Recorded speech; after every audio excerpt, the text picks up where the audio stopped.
In the last lecture, we learned about if conditional statement.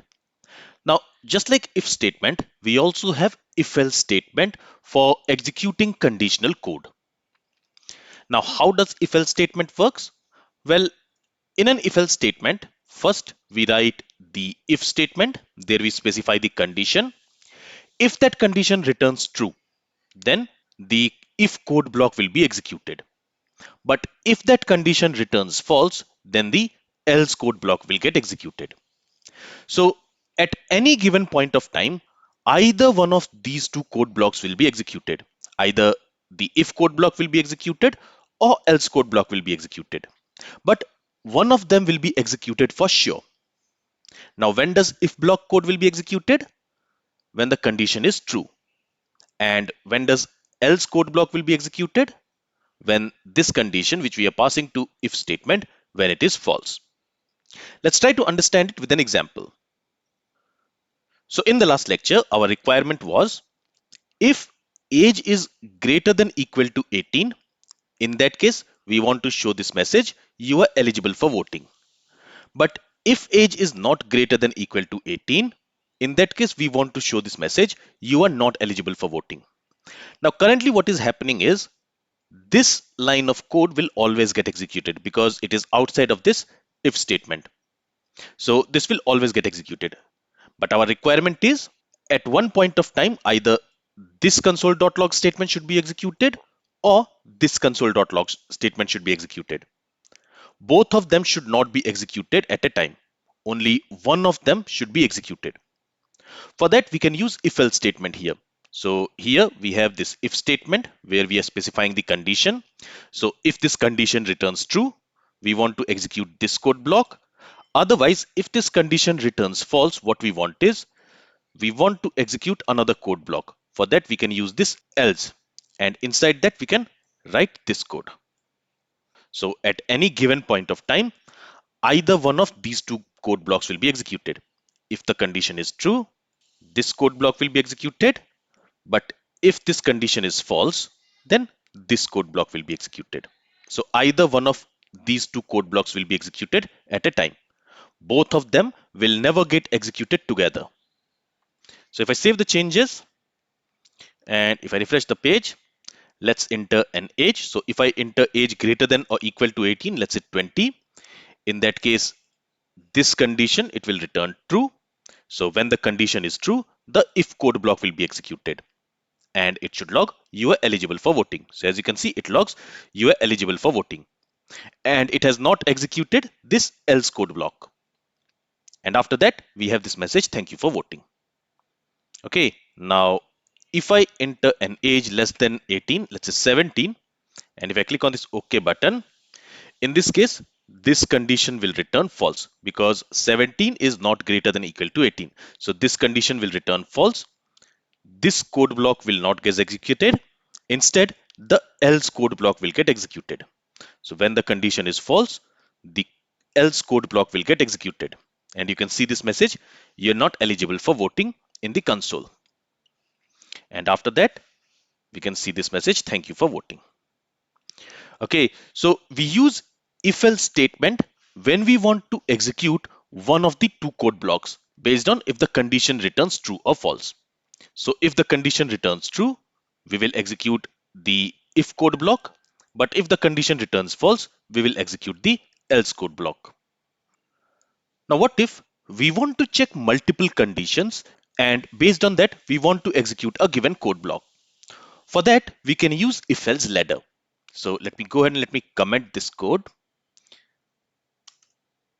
For example, let's prompt the user to enter his marks. So for that, let's say, please enter your marks out of 100.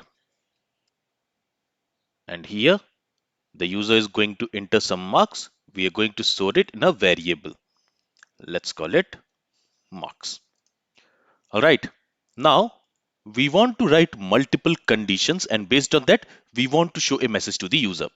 For example, let's say if the mark is greater than equal to 90, then we want to show a message to the user saying that, excellent, you got an A. Okay, otherwise, so here we are going to use this else, and here also we are going to write a condition. So we can also do that. After else also we can write a condition. If we don't specify a condition after else, that means that will be the default case. So if none of the condition matches, that else part will be executed. But here when we are specifying a condition, in that case that condition will be checked, and if that condition satisfies, then only the code block for that else part will be executed. So here let's say if the score is greater than equal to 80, but it is less than equal to 90, in that case again we will show a message to the user saying that great job, you got a B. Okay, now here you will notice that we have an error, and it says it is expecting a semicolon. Now why is that?